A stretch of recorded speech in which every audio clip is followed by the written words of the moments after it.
The Chainsaw Man anime isn't perfect, but that's okay.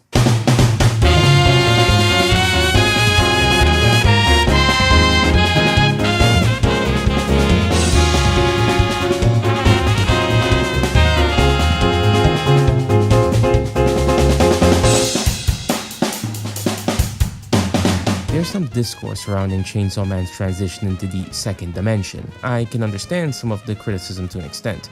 The anime isn't a one-to-one recreation of Tatsuki Fujimoto's work. It loses some of its comedic facial expressions and expressive, exaggerated colors that makes Chainsaw Man the acid trip it really is, at least during the episode's runtime, but I'll touch on that later.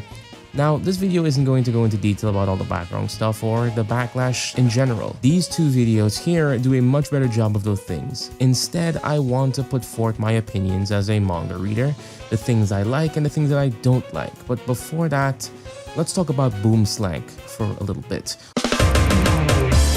Now, Boomslank is a company that makes anime apparel and just miscellaneous anime things, from phone cases, stickers, apparel, prints, more. They have hundreds of unique designs brought to you by the talented P Shinobi that fits any taste under the sun. So I implore you guys to check them out using my link in the description and using code GRIMGAMESH for 10% off. While they're not sponsoring this video, I do have a collaboration running with them, and I would like you guys to go check it out if you like this channel. I get a commission from every sale, and I'd be greatly appreciated if you guys use my link in the description and use code GRIMGAMESH for 10% off your purchase. Anyway, back to the video.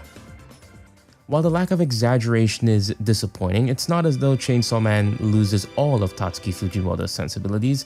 It doesn't 100% resemble the Chainsaw Man manga, as it does take a more grounded approach, but that approach is very reminiscent, to me at least, of his other works such as Goodbye Eri and Look Back, for example, that if adapted into anime format, which eventually might happen, would feel right at home in this adopted style that Mappa has been going forward with its adaptation of Fujimoto's arguably most popular series thus far. While you or myself may not have wanted such a thing for a series like Chainsaw Man, all hope isn't lost. If we look at the production of Chainsaw Man alone, you can see the passion and the love from the people involved. On top of recreating parts of Fujimoto's style with the series itself, the endings go full Chainsaw Man manga with how abstract they are. And the fact that each episode has a new one to look forward to makes the week-to-week wait all the more interesting. It's like a little surprise in my opinion. However, Chainsaw Man's anime doesn't only pull from Fujimoto's other styles, as the staff has incorporated a lot of his favorite media into its adaptation, with the multiple references in the intro to some of his favorite movies, and even within the first episodes referencing series like Evangelion, Devilman Crybaby, and this may be a reach, but Jujutsu Kaisen. These series, from what I can understand, are also favorites of Fujimoto. The staff at Mappa are handling this adaptation with love and care. It honestly reminds me a lot of One Punch Man's first season, just passion from everyone involved. It's also heartwarming to log into Twitter each week and see a new animator talking about their contribution on the series. Follow me on Twitter, by the way. What also brings me joy is that Mappa's uploading the endings on their channel creditless every week. Makes it much easier for me to use to edit. Now, from this point forward, I'll be diving into spoilery territory when it comes to the later half of Chainsaw Man's story, so I advise you click off right now. Now I'm going to talk about what I don't like. It's not a lot, so let's get it out of the way first. Aside from the obvious lack of abstract color use, there's one panel that I don't think was done justice with its transition from manga to anime. This takes place in episode 3. After Power splatters the sea cucumber devil, something that Makima makes clear she shouldn't have done since a civilian hunter had already engaged with it, she reminds Power that she is expendable. As we all know, if fiends or hybrids break the rules, they will be killed.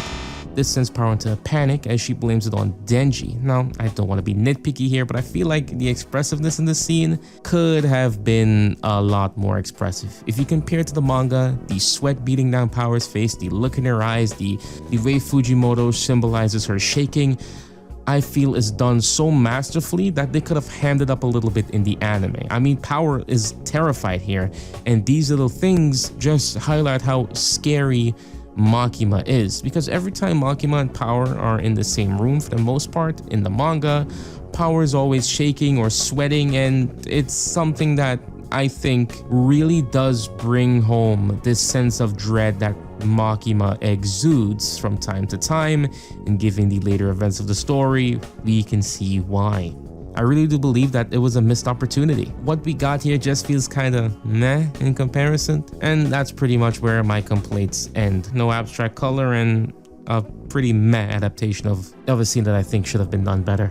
Now, what I'm enjoying from this specifically is how some scenes are framed. The cinematography is amazing, and that's something that I don't see much people talk about when it comes to anime.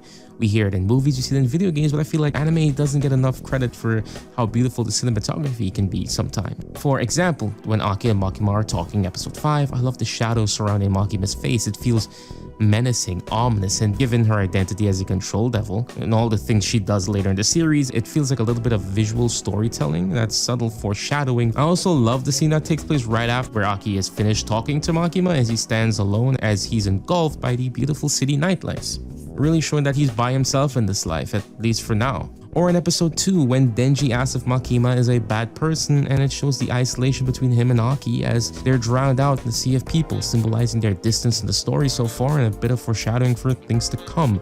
This is a point I made almost 2 years ago, and when I first read Chainsaw Man, and I made a video about it, so feel free to check that out. Here's a little insert from that video. Each panel of this manga is drawn beautifully and has so much story to tell. The isolation when Denji asks if Makima is a bad person, the claustrophobia of being inside a dumpster. Fujimoto-san has not only mastered the art of framing his manga panels, but conveying emotion and feeling that no form of dialogue could ever. This was one of my most anticipated scenes while going into this adaptation. I was literally waiting for it to happen. I'm being serious. I was so happy to see it done justice. Something so small yet so powerful in my opinion going forward. It's these small things that really give this series some life in the sea of seasonal shows. It stands out, and I feel like Chainsaw Man and Bleach are very unique in that aspect, you know, with its presentation this anime season. That's just an observation from the shows that I've been watching, which arguably isn't much, with Chainsaw Man, Bleach, and Blue Lock being the 3 that I've settled down on following until JoJo returns in December. I also have my eyes on Urusei Yatsura, but I haven't started it yet, so, you know, take my opinions with a grain of salt here. Let's get back to the topic at hand. I love how the voice actors bring these characters to life, both sub and dub. I primarily watch the sub though, but the voice acting cast all around is solid. A testicle devil appeared and went apeshit on his nutsack, ma'am! The music also stands out. It fits every scene so amazingly. I really did enjoy the suspenseful music playing before Denji, you know, gets his reward from power in episode 5. That alone made me bust a gut with how absurd it is. I also love how they handle some of the horror elements of Chainsaw Man, like the pseudo jump scare in episode 5, or even the Bat Devil's entrance in episode 3. Covered in shadow, the only thing illuminated was his eyes glowing and his deep voice. Mwah, chef's kiss right there.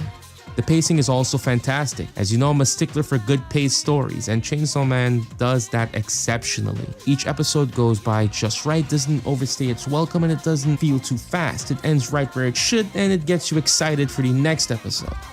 I can't wait to see how this season ends and how they choose to adapt the later parts of the story, which I think the pacing is a bit iffy on, especially during the Bomb Devil arc, which I feel was a bit...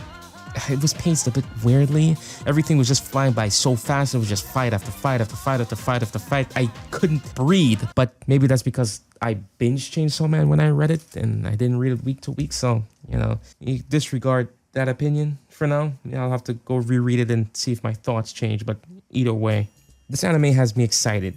Has me engaged, so much so that I almost forgot that the Gun Devil was going to destroy Aki's house in episode 5. In the flashback, I was so lost in what was going on despite knowing what would happen beforehand, and that to me is a sign of a great adaptation. When I say I was lost, listen, I'm not kidding. I was watching it with someone and we were talking, and I already said prior that, you know, I know what's gonna happen, and then midway through when Aki and his brother are snowball fighting, the house explodes and I'm like, what? And I knew, I said it like I said it. Oh my god. Anyway, this is where I'll end it here. I'm excited for Chainsaw Man, whether it be the anime or part 2 of the manga. I'm ready for the future of Chainsaw Man, and I hope you are ready as well. And stick around this channel. This won't be my last Chainsaw Man video. It certainly isn't my first Chainsaw Man video. Link to all of those other videos in the description below. Anyway, this is Grimtoki. This has been Beyond Animation. Thank you so much for 7,000 subscribers. I only thought we'd make it to 5K this year, but you guys have greatly surpassed 5K, and it looks like we're on the road to 10K. So if you're new here, stick around, subscribe if you like these types of videos. I do this semi-regularly, and I talk about all sorts of things from anime, manga, video games, and the like. Follow my Twitter, go check out my referral link for Boomslank, and use my code for 10% off. And the Yakuza video still is coming. I need to finish up Kiwami so I can compare the two and talk about the story in depth, or at least as in depth as this video calls for. But right now, God of War Ragnarok has me intrigued, to say the least. I hope you all enjoyed what I had to say. And what are your thoughts on the Chainsaw Man anime? Do you love it? Do you hate it? Do you have any gripes? Do you agree with anything I had to say? Do you disagree? Don't slander Kobeni in the comments though. I'm not gonna stand for that. She's best girl. Anyway, I'll see you in the next one. Peace.